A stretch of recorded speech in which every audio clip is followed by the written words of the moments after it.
લારી રેસ્ટોરન્ટની સંખ્યા એટલી બધી છે અને એની સામે આરોગ્ય વિભાગ પાસે એટલો સ્ટાફ છે ખરો? મહારાષ્ટ્ર સરકારે એનોલોગ પનીર ચીઝ બટર ઉપર પ્રતિબંધ મૂકી દીધો. એની સાથે તરત જ ગુજરાત સરકારે પણ આ નિર્ણય લીધો અને ગઈકાલે એનોલોગ પનીર ચીઝ બટર ઉપર પ્રતિબંધ મૂકી દેવામાં આવ્યો છે.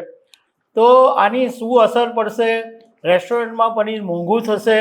સરકાર કેવી રીતના આના પગલાં લેશે? એ બધા મુદ્દા પર હું તમારી સાથે વાત કરીશ. મારું નામ રાજેશ શાહ છે અને તમે જોઈ રહ્યા છો ગુજરાતના સૌથી મોટા ડિજિટલ પ્લેટફોર્મ ખબર છે.com. મહારાષ્ટ્ર સરકારે એનોલોગ પનીર ચીઝ બટર ઉપર પ્રતિબંધ મૂક્યો. એની સાથે ગુજરાતના આરોગ્ય વિભાગના મંત્રી પ્રફુલ્લ પાનસેરિયાએ પણ નિર્ણય લીધો અને ગુજરાતમાં એનોલોગ પનીર ચીઝ બટર ઉપર પ્રતિબંધ મૂકી દીધો. હવે છેલ્લા 2 વર્ષની અંદર ગુજરાતમાં 7,000 કિલો નકલી પનીર પકડાયું અને આમ એવરેજ છે એ રોજનું ગુજરાતની અંદર 35,000થી 40,000 કિલો પનીરનો વપરાશ થાય છે. એટલે એનોલોગ પનીર જે નકલી પનીર જેવું છે એના 7,000 કિલો પકડાયું. એ પછી સરકારે આ નિર્ણય લીધો. હવે એનોલોગ પનીર એટલે શું એ તમને હું સામાન્ય ભાષામાં સમજાવવાની કોશિશ કરીશ કે જેની અંદર દૂધનું પ્રમાણ ઓછું હોય અને વેજીટેબલ અથવા પામ ઓઇલ મિક્સ કરેલું હોય અથવા સ્ટાર્ચ મિક્સ કરેલું હોય, ઇમ્પ્લિફાયર મિક્સ કરેલું હોય અથવા નોન ડેરી જે ઘટક હોય એ ઉમેરવામાં આવેલા હોય એને એનોલોગ પનીર કહેવામાં આવે છે. હવે ગુજરાતની અંદર જે પ્રતિબંધ મૂકવામાં આવ્યો છે એમાં એનોલોગ પનીરના ઉત્પાદન, પેકિંગ, સ્ટોરેજ, ટ્રાન્સપોર્ટેશન, વિતરણ, હોલસેલ, રિટેલ વેચાણ, હોટલ, રેસ્ટોરન્ટ, કેટરિંગ, લારીઓ બધી જગ્યાએ જ્યાં ઉપયોગ થાય છે ત્યાં બંધ છે. હવે આની અંદર સરકારે કેટલો દંડ થશે એના વિશેની કોઈ માહિતી સામે નથી આવી, પરંતુ આ food safety and standard act 2006નો જે કાયદો છે એના મુજબ જ આ નિર્ણય લેવાયો અને એની અંદર દંડની જોગવાઈ એવી છે કે જો તમે આવી રીતના એનોલોગ વેચતા પકડાઓ તો 6 મહિનાની જેલ અને 1 લાખ રૂપિયાનો દંડ છે. આ એનોલોગ પનીર આપણે પિઝા, બર્ગર, સેન્ડવિચ, પંજાબી સબ્જી, પાવવડા એ મોટે ભાગે આપણે ખાતા હોય છે કે જેની અંદર પનીરનો ઉપયોગ થતો હોય છે. હવે બહુ સારી વાત છે કે સરકારે આ નિર્ણય લીધો કે લોકોને સારું પનીર ખાવા મળે, લોકોના આરોગ્યને ફાયદો થાય.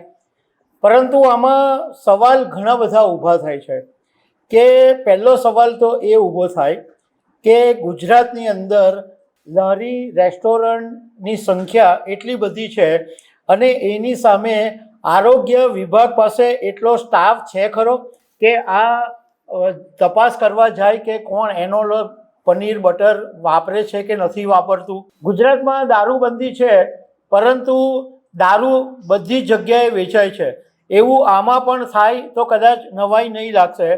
અને આ વાતની સાબિતી એટલા માટે છે કે સુરતની અંદર તાજેતરમાં મોટેભાગના જેટલા પણ નકલી પનીર પકડાયા એ તો પોલીસે પકડ્યા છે, એસઓજી વિભાગે પકડ્યા છે. સુરત મહાનગરપાલિકાની પાસે એટલો સ્ટાફ જ નથી અને સુરત મહાનગરપાલિકાએ દરોડા પાડ્યા હોય એવું બહુ ધ્યાન પર પણ નથી આવતું. તો બધી જગ્યાએ સ્ટાફ જ નથી અને આને કારણે એક સવાલ એ બી ઊભો થશે કે સુરતની અંદર તો લારી કલ્ચર છે. હવે એટલી બધી એક વોર્ડની અંદર લારીઓ છે તો આ લારીઓવાળા એનોલોગ પનીર કે બટર કે ચીઝ વેચશે એ ચેક કોણ કરશે? અને આ લારીવાળાઓ એટલા માટે આનો ઉપયોગ કરતા હોય છે કે ગ્રાહકોને સસ્તા ભાવે વેચી શકે. હવે આનાથી સવાલ એક એ બી ઊભો થાય છે કે જો એનોલોગ પર પ્રતિબંધ લાગી જાય અને ઓરિજિનલ પનીરને એનો વપરાશ થાય તો રેસ્ટોરન્ટ, હોટલ, લારી ઉપર જે પ્રોડક્ટ વેચાશે એના ભાવ પણ વધી જશે. આ બાબતે અમે south Gujarat hotel and restaurant એસોસિએશનના વાઇસ પ્રેસિડન્ટ સનત રેલિયાની સાથે વાત કરી તો એમણે કીધું કે ગુજરાત સરકારનો આ નિર્ણય છે એ આવકારદાયક છે અને હું તમને એવું કહી શકું કે દક્ષિણ ગુજરાતની જે રેસ્ટોરન્ટ છે એની અંદર ભાવ નહીં વધે, કારણ કે દક્ષિણ ગુજરાતની જે રેસ્ટોરન્ટ છે એ એનોલોગ વાપરતી જ નથી, એનોલોગ પનીરનો ઉપયોગ જ નથી કરતી. અને લોકોનો છેલ્લા ઘણા સમયથી જે નકલી પનીરો પકડાય છે એને કારણે લોકોનો પનીર પ્રત્યેનો જે પ્રેમ છે એ પણ ઓછો થઈ ગયો છે. અને લોકોમાં અવેરનેસ એટલી બધી આવી જાય છે કે લોકો હવે પારખી જાય છે કે આ એનોલોગ પનીર છે. ઘણી વખત કેટરિંગવાળા પણ યુઝ કરતા હોય છે, તો કેટરિંગમાં પણ લોકો ડીશ અડધી મૂકી દે છે.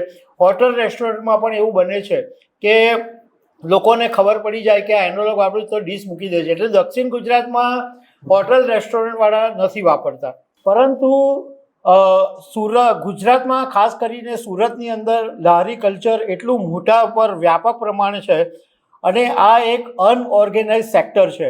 એટલે એની પર કેવી રીતના કંટ્રોલ આવશે એ બાબતે મને ખબર નથી. એમણે કીધું કે પનીરનો જે યુઝ છે એ મોટે ભાગે મધ્યમ વર્ગ, ઉચ્ચ મધ્યમ વર્ગ અને ધનવાન વર્ગના લોકો કરતા હોય છે, કારણ કે ગરીબ વર્ગના અને નીચલા વર્ગના લોકોના માટે પનીરનો ઉપયોગ કરવો બહુ મોંઘો પડે છે, તો એ લોકો નથી કરી શકતા. આરોગ્ય મંત્રી પ્રફુલભાઈ પાનસરિયાને અમારે કહેવું છે કે તમે સૈદ્ધાંતિક રીતે બરાબર છો કે તમે આ બહુ જ સારું એક નિર્ણય લીધો છે, પરંતુ સવાલ પ્રફુલભાઈ એ છે કે આને પ્રેક્ટિકલ રીતે શક્ય કેવી રીતના બનશે, આ જેન્યુઅનલી ઇમ્પ્લિમેન્ટ કેવી રીતના થશે એ પણ એક મોટો સવાલ છે.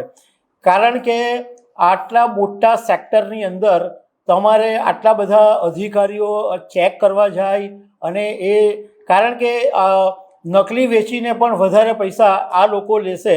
અને કેટલાક લોકોનું એવું પણ કહેવું છે કે આને કારણે તો અધિકારીઓને જલસા પડી જશે, કારણ કે અધિકારીઓ છે એનો તોડ પાણી પણ વધી જશે, એવું કેટલાક લોકોનું કહેવું છે.